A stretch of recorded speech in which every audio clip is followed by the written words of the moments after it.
Good morning, friends.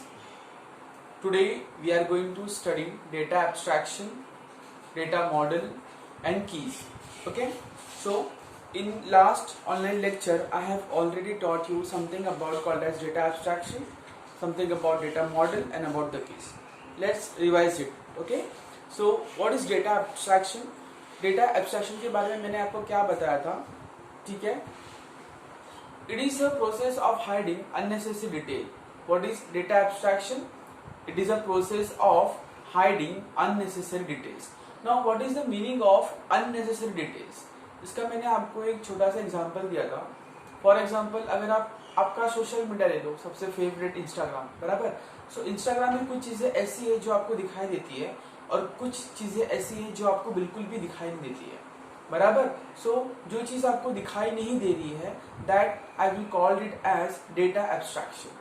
Why? Because you can't see that. ठीक है, it is hidden in that particular application. मेरा बोलने का मतलब ये है कि समझो आप इंस्टाग्राम यूज कर रहे हो, पर इंस्टाग्राम बनाने के लिए उन्होंने कोई ना कोई कोडिंग लैंग्वेज यूज किया है, कोई प्रोग्रामिंग यूज किया है, बराबर. लेकिन जब भी हम वो एप्लीकेशन यूज करते हैं तो हमको उसके अंदर जो भी डिटेल्स है, जो भी कोडिंग्स है, वो नहीं दिखाई देती, बराबर. हमें सिर्फ उसका GUI दिखाई देता है. GUI का मतलब होता है graphical user interface. Okay, I repeat my words. GUI का मतलब होता है ग्राफिकल यूजर इंटरफेस, यानी कि हमें सिर्फ यूजर इंटरफेस दिखाई देता है और बाकी सारी चीजें उसमें हिडन है, बराबर. So there is a concept where data abstraction is used. Now there are three levels for data abstraction. There are three levels for data abstraction. Something is called as physical level, okay, then logical level and view level. Okay, there are three levels: physical level, logical level and view level. देखिए मैं आपको उसका एक diagram draw करके दिखाता हूँ.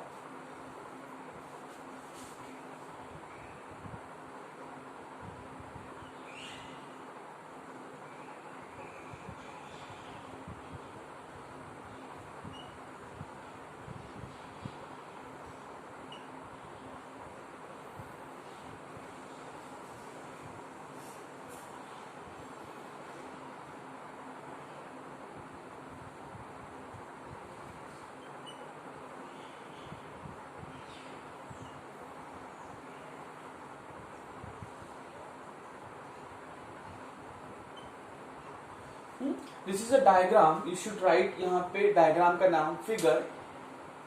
Levels of data abstraction. Data abstraction के 3 levels होते हैं, बराबर. जो सबसे बेस लेवल है, यानी कि जो सबसे नीचे का लेवल है, that is my physical level. ठीक है, उसके ऊपर का जो लेवल है उसको बोलते हैं लॉजिकल लेवल, और जो सबसे टॉप मोस्ट लेवल है that is called as view level.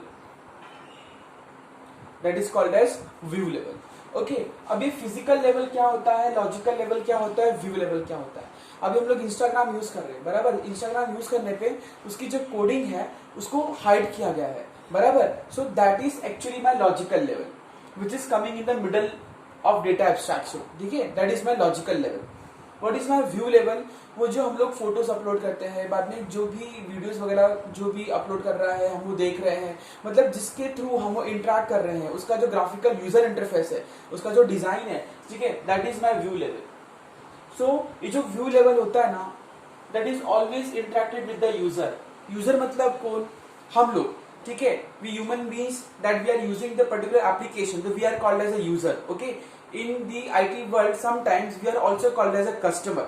Okay, हमारे बहुत सारे नाम है. एक नाम ले लो यूजर लेवल, एक नाम ले लो user, we can be act as a user. दूसरा एक नाम ले लो, we are sometimes called as a customer. And the most favourite word in the world of database, it is called as end user.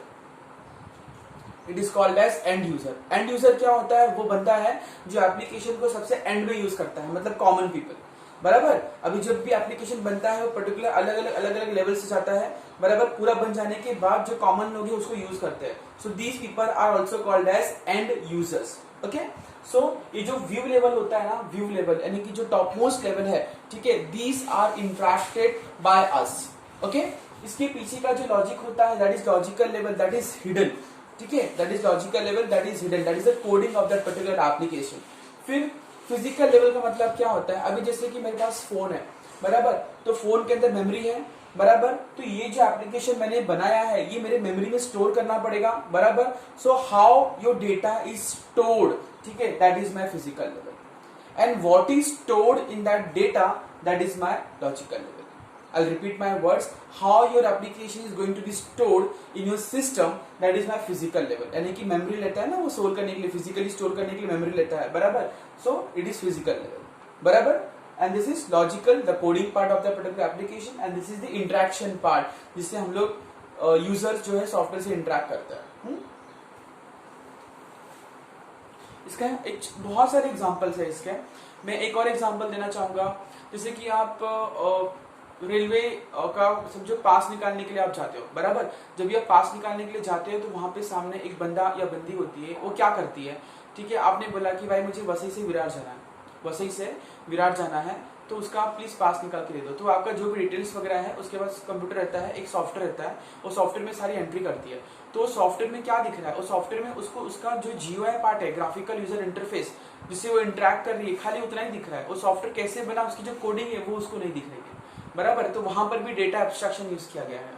The top most layer जिससे वो entry कर रही है, यूजर नेम, ठीक है, फ्रॉम टू डेट, इसका cost कितना है, ये सारी चीजें क्या है मेरी, ये सारी चीजें मेरी व्यू लेवल में आती है, that is user level. That is the only reason it is also called as user level. Okay, then logical level, उसका जो कोडिंग रहेगा which is not seen by that particular lady और a particular gentleman, ठीक है, that is my logical level. और वो जो software है वो सिस्टम में स्टोर करने के लिए कोई ना कोई मेमोरी लेगा, that is my physical level. Okay, are you getting? See, therefore the physical level is also called as internal level.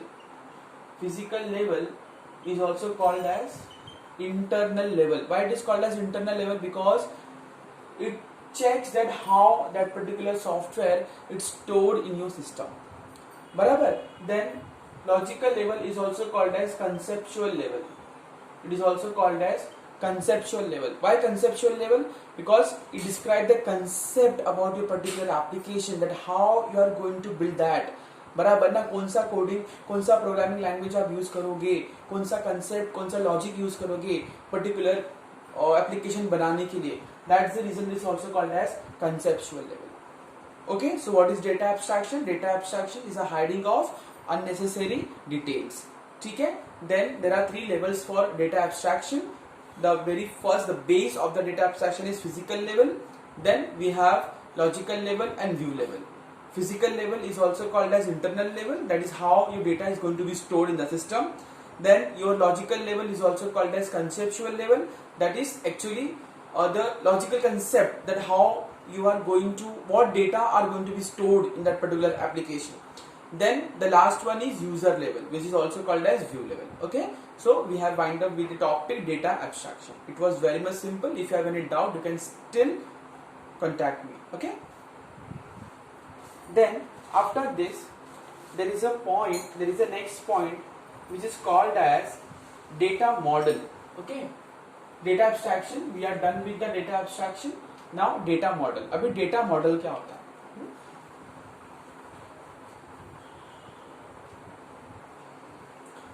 अभी डेटा मॉडल क्या है पता है? You can say it is a diagrammatic representation of the particular data. You can say that, not exactly correct, but you can say it is a diagrammatic representation of the particular data, or the best way you can say it is a tool which is used for describing data. यानी आपका system में कुछ तो data stored है, अब वो data को मैं अलग अलग तरीके से रिप्रेजेंट कर सकता हूँ. तो उसके लिए मैं टूल्स यूज करूंगा, बराबर. उसके लिए मैं टूल्स यूज करूंगा to describe those data in different format. Now these tools are called as data model. Okay, what is data model? It is a tool which is basically used for describing data. Now there are 3 types of data model. First one is hierarchical model, then network model and relational model. कुछ लोग hierarchical model बोलते हैं, कुछ लोग hierarchy model बोलते हैं, कुछ लोग hierarchical model बोलते हैं. तो pronunciation doesn't matter, concept ज़्यादा matter करता है. So we have, I pronounce it as hierarchical model, then network model and relational model. So coming to the topic of data model, we have 3 type of model. We have 3 type of model. The first one is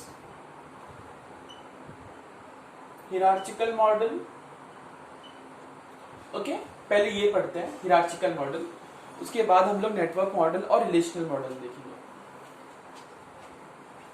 अभी the hierarchical model is also called as a tree like structure.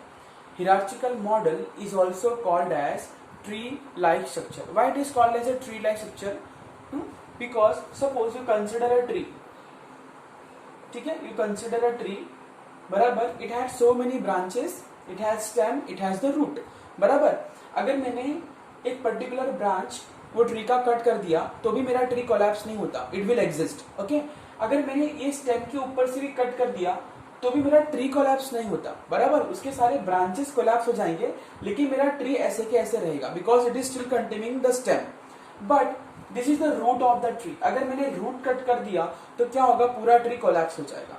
बराबर, this same system, this same structure is the same concept is there with respect to hierarchical model. That's the only reason it is also called as tree-like structure. Okay?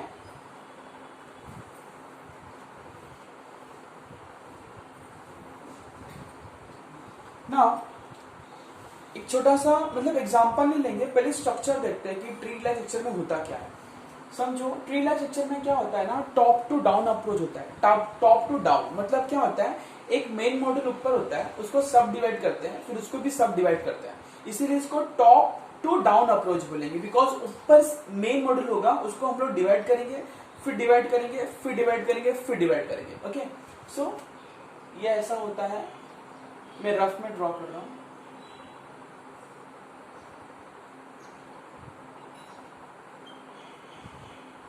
ये होता है root node, ठीक है, या फिर ये होता है मेरा मेन नोड। इसको आप रूट नोड बोलोगे या फिर इसको आप मेन नोड बोल सकते हो। बराबर, एक सेकेंड, इसको आप रूट नोड बोलो या फिर इसको आप मेन नोड बोल सकते हो। इसको दो पार्ट में डिवाइड करेंगे, इसको भी किया है, इसको भी किया है, आगे भी आपको चाहिए तो आप डिवाइड कर सकते हो, ऐसा कुछ नहीं है। जो भी आपके लॉजिक के हिसाब से रहेगा, कंटेंट के हिसाब से, उस हिसाब से आप डिवाइड कर सकते हो। अब इसको बोलते हैं हिरार्चिकल मॉडल। अभी यहाँ पे क्या होता है, अगर मैंने ये वाला मॉड्यूल तो अगर मैंने डिलीट कर दिया तो मेरा पूरा मॉड्यूल डिलीट होता है क्या, नहीं होता है। बराबर, अगर मैंने ये वाला पूरा मॉड्यूल डिलीट कर दिया फिर भी मेरा ये वाला मॉड्यूल रहता है। बराबर, समझ में आ रहा है आपको? तो बोलने का मतलब क्या है कि हिरार्चिकल मॉडल के जो ब्रांचेस है ना, अगर ब्रांचेस आपने निकाल दिए तो भी वो स्ट्रक्चर गिरता नहीं है। बराबर, लेकिन ये मेरा मेन नोड है, इसी से मेरे बाकी सारे सब नोड्स आ रहे हैं। तो अगर मैंने ये मेन नोड डिलीट कर दिया ना तो मेरा पूरा स्ट्रक्चर जाएगा। So it is somewhat like a tree. Okay, this is a root node. अगर ये डिलीट कर दिया तो पूरा जाएगा, अदरवाइज क्या होगा, अगर आपने ब्रांचेस डिलीट किए तो भी वो मॉडल एग्जिस्ट करता है। So this concept is basically used in hierarchical model. अभी मैं आपको ये एग्जांपल के साथ समझाता हूं तो आपको समझेगा अच्छे से। एग्जांपल बाद में लेता हूं, पहले ये समझा दिया, अभी मैं आपको नेटवर्क मॉडल समझाता हूं। नेटवर्क मॉडल में कैसे होता है, आर्बिट्रेरी ग्राफ सिस्टम यूज होता है। क्या यूज होता है, आर्बिट्रेरी ग्राफ। मतलब ये जो मैंने top to down approach use किया है ना, इसी को पैरेलल अप्रोच करेंगे। पैरेलल, ठीक है, यहाँ पे नोड्स होंगे और यहाँ पे नोड्स होंगे और उनको हम उनके लॉजिकल कनेक्टिविटी के हिसाब से कनेक्ट कर देंगे। So second one we have network model. Now network model में कैसे होगा, एक नोड यहाँ पे होगा तो उसका जो कनेक्टिव नोड है या तो वो सामने हो सकता है, या तो उसके नीचे हो सकता है, या तो उसके नीचे हो सकता है, कहीं पर भी हो सकता है। ऐसा कुछ नहीं कि वो ऑर्डर में होगा। फिर यहाँ पे दूसरा नोड है और यहाँ पे एक और नोड है, तो क्या करो, इसको इससे कनेक्ट कर दो। बराबर, समझो इसके दो नोड है, एक यहाँ पर है तो चौथा यहाँ पे चला गया, दूसरा यहाँ पे चला गया, तो इसको यहाँ से यहाँ कनेक्ट कर दो। तो ये जो फॉर्मेट है ना, एक नोड को यहाँ पे लिखने का और दूसरे नोड को यहाँ पे लिखने का और फिर इनको कनेक्ट कर देने का, इसका एक नाम है। इसका नाम है आर्बिट्रेरी ग्राफ। इसका नाम है आर्बिट्रेरी ग्राफ। ये आपको नोट्स में दिखाई देगा। Okay, now the last one is relational model. अभी ये जो डेटा मैंने आपको दो तरीके से रिप्रेजेंट करके दिखाया, पहला तो हिरार्चिकल बराबर ट्री स्ट्रक्चर में, बाद में नेटवर्क आर्बिट्रेरी ग्राफ फॉर्मेट में। अभी वो सेम चीज को आप टेबल फॉर्मेट में कर दो तो वो मेरा क्या हो जाएगा, रिलेशनल। ठीक है, अभी तीनों का एग्जांपल देखते हैं।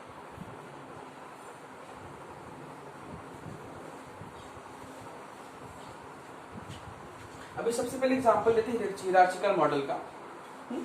यहाँ पे एक नोड बनाएंगे जिसका नाम क्या होगा, रूट नोड। ठीक है, उसको दो पार्ट में मैं डिवाइड करता हूं।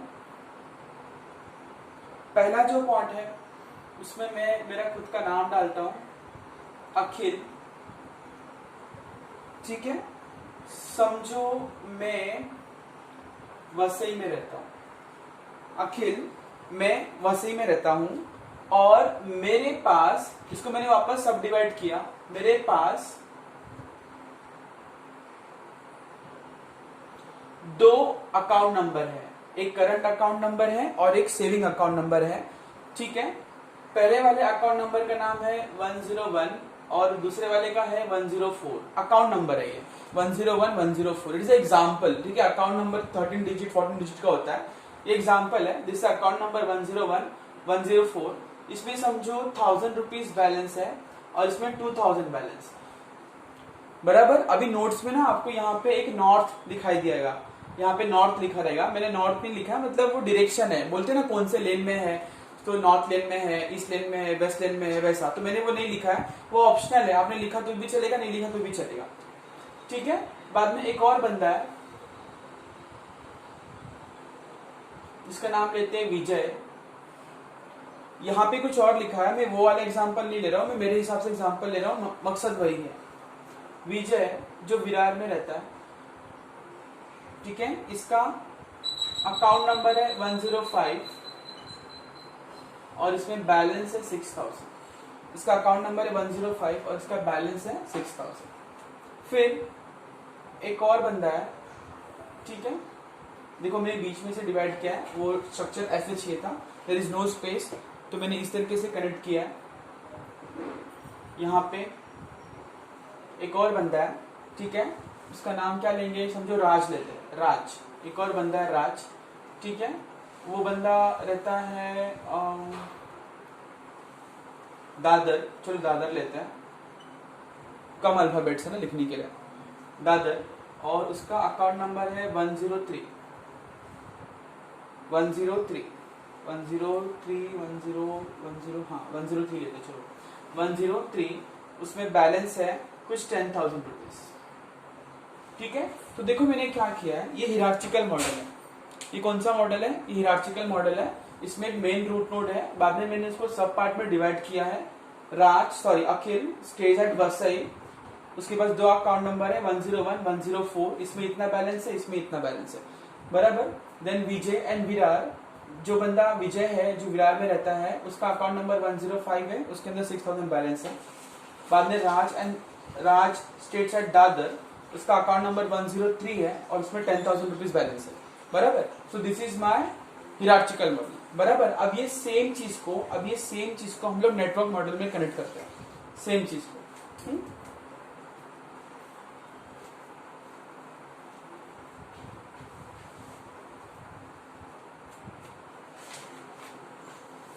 ये प्लीज आप नोट डाउन कर लो तो आपको समझ में आएगा।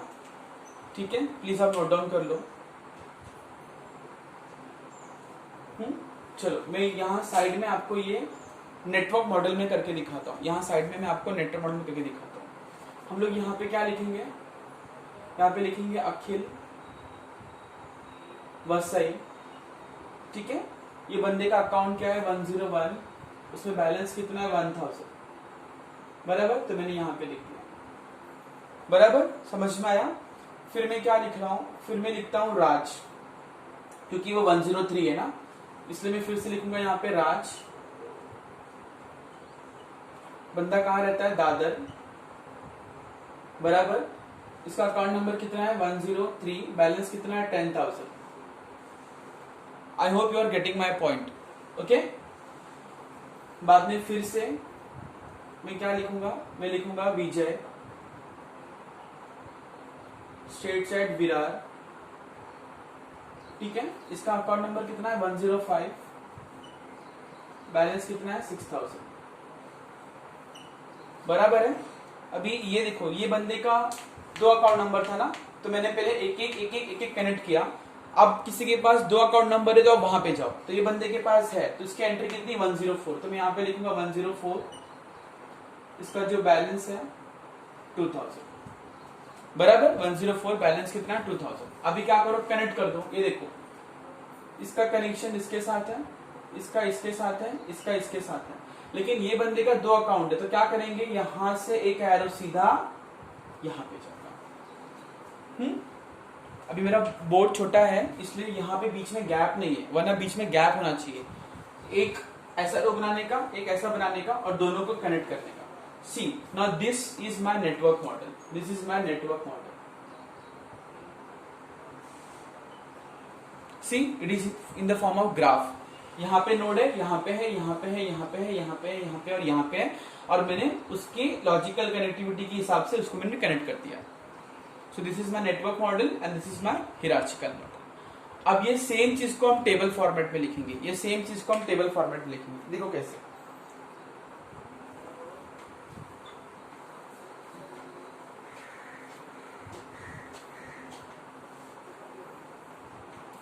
कैसे करेंगे टेबल फॉर्मेट में।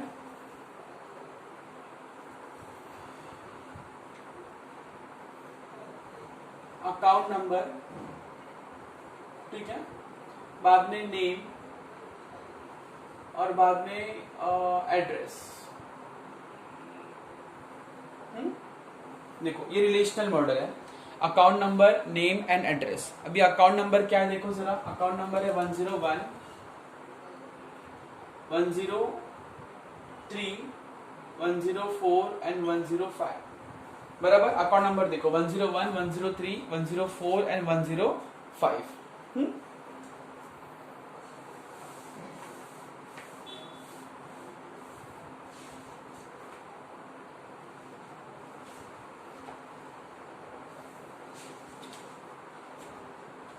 सी 101, 101 का नाम क्या है, मंदार, सॉरी अखिल, उसका एड्रेस क्या है, वसई। 103 कौन है, 103 है राज, उसका एड्रेस क्या है, दादर। 104 क्या है, 104 अगेन अखिल, अखिल, उसका एड्रेस क्या है, वसई, ठीक है। 105 क्या है, विजय, उसका एड्रेस क्या है, विरार। तो ये हो गया मेरा रिलेशनल मॉडल, बराबर। लेकिन रिलेशनल मॉडल में कैसे होता है, सिर्फ एक टेबल ड्रॉ नहीं होगा, हम लोग यहाँ पे 2 टेबल ड्रॉ करेंगे। 2 क्यों करेंगे, बिकॉज सिर्फ टेबल फॉर्मेट में डेटा को रिप्रेजेंट करना रिलेशनल मॉडल नहीं कहलाएगा, only that much is not enough. आपको रिलेशनशिप दिखाना पड़ेगा बिटवीन 2 टेबल्स, बराबर। मैंने आपको ये कंसेप्ट बताया था, आपको 2 टेबल के बीच में रिलेशनशिप दिखाना पड़ेगा। तो मैं क्या करूंगा, अभी यहाँ पे अगर आपने ध्यान से देखा ना तो यहाँ बैलेंस नहीं है, बराबर। आपने ध्यान से देखो वहां पे बैलेंस नहीं है, यहाँ पे खाली इतना ही डिटेल है। तो मैं क्या करूंगा, दूसरा टेबल बनाऊंगा और वहां पे बैलेंस डालूंगा।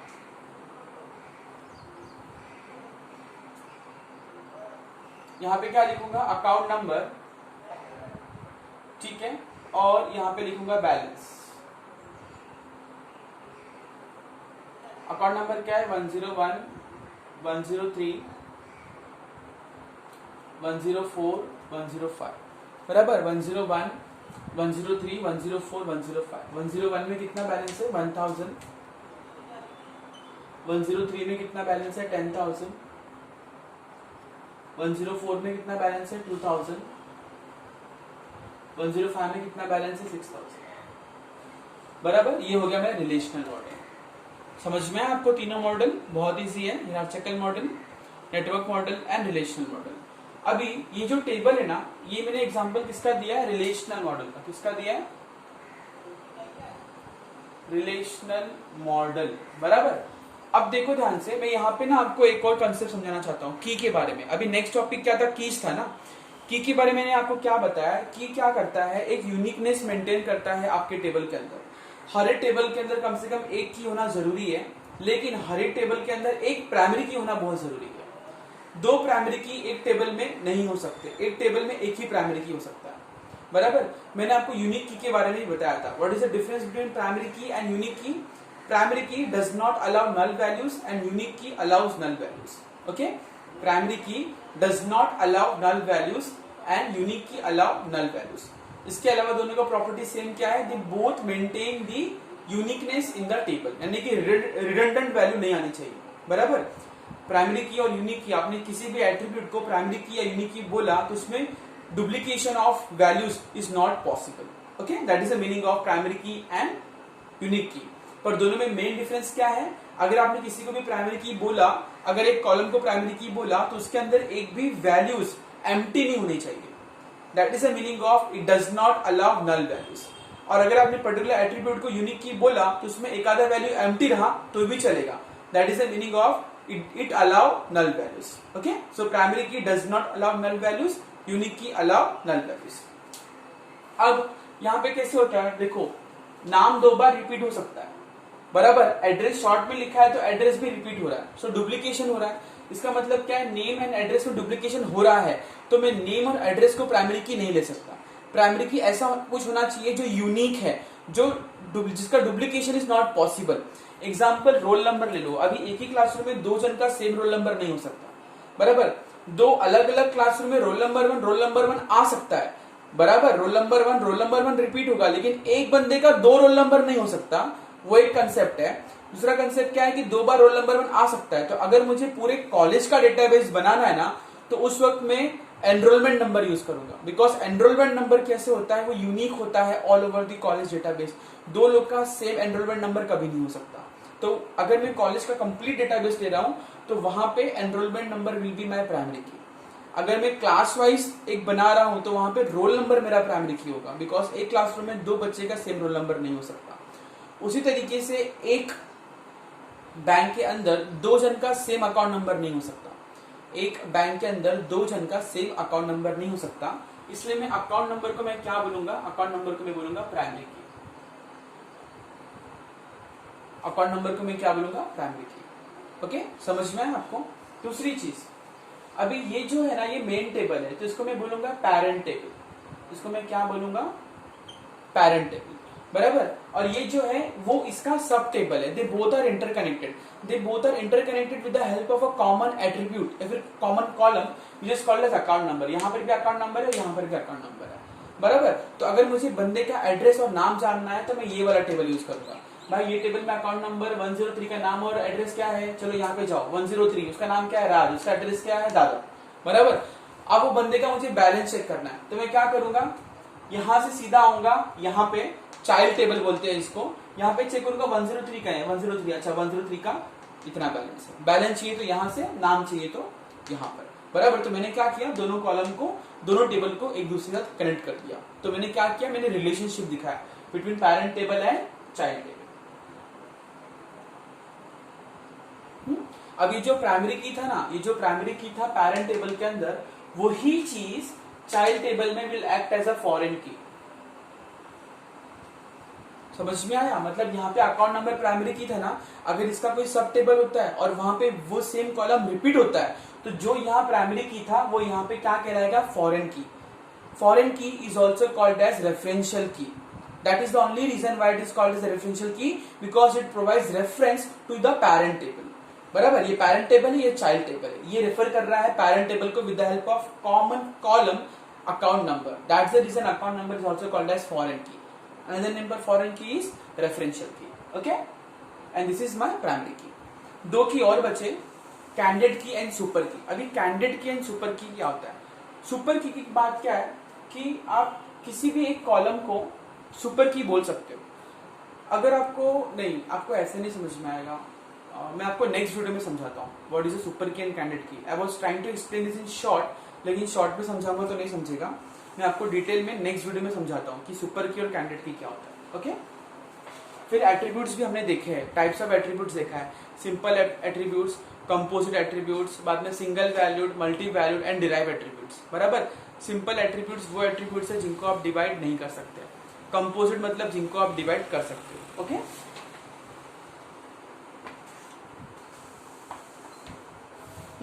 सिंपल एट्रीब्यूट्स ऐसा एट्रीब्यूट है जिनको आप डिवाइड नहीं कर सकते. एग्जांपल, रोल नंबर जिसको आप डिवाइड नहीं कर सकते. कस्टमर आईडी, अकाउंट नंबर, इनको डिवाइड आप नहीं कर सकते. कंपोजिट एट्रीब्यूट्स वो एट्रीब्यूट्स है जिनको आप डिवाइड कर सकते हो. Example, address. एड्रेस को कर सकते हो ना, permanent address, temporary address, form में होता है ये ऑप्शन. उसके अलावा वहां पे होता है स्ट्रीट, लोकेशन, सिटी, डिस्ट्रिक्ट, ठीक है, स्टेट. तो ये सारे क्या है? एड्रेस को आप डिवाइड कर सकते हो. तो एड्रेस मेरा कंपोजिट हो गया. बाद में आपका name, name can be divided into three parts: first name, middle name and last name. So it is a composite attributes. Simple attributes वो है जिनको डिवाइड नहीं कर सकते, कंपोजिट जिनको डिवाइड कर सकते हैं। सिंगल वैल्यूड एट्रीब्यूट्स मतलब ऐसा एट्रीब्यूट जिसको एक ही वैल्यू हो सकती है, दो वैल्यू नहीं हो सकती। रोल नंबर बराबर एज, एक बंदे का एक ही एज होगा, दो एज नहीं हो सकता बराबर। Date of birth single valued attributes बराबर। मल्टी वैल्यूड एट्रीब्यूट्स मतलब ऐसा एट्रीब्यूट जिसकी एक से ज्यादा वैल्यू हो सकती है। एग्जाम्पल ईमेल आईडी एक से ज्यादा हो सकता है, phone number obviously phone number एक से ज्यादा होगा बराबर। So these are the example for multi valued. The last one is derived attributes. Derived attributes मतलब वो एट्रीब्यूट्स है जो किसी और एट्रीब्यूट से डिराइव होता है। एग्जाम्पल आपके पास है roll number, age, address, date of birth and phone number. एक टेबल है, इसमें है roll number, name, age, date of birth and phone number. तो अगर आपने डेट ऑफ बर्थ डाला हर एक बच्चे का तो उसका जो एज है वो अपने आप कैलकुलेट होना चाहिए बराबर। So here age is called as a derived attributes because वो किसी और एट्रीब्यूट से डिराइव हो रहा है, खुद से कैलकुलेट नहीं हो रहा है। Okay, so this much is over for today. In next video, I'll explain you super key, candidate key, and something about ER model. Something about ER model, strong entity set and weak entity set. I hope you got the point. If you're not getting any of the topic, please ask doubt how much ever you want. जितना चाहिए उतना doubt पूछो और clear करके लो. Okay? Thank you class. Thank you so much.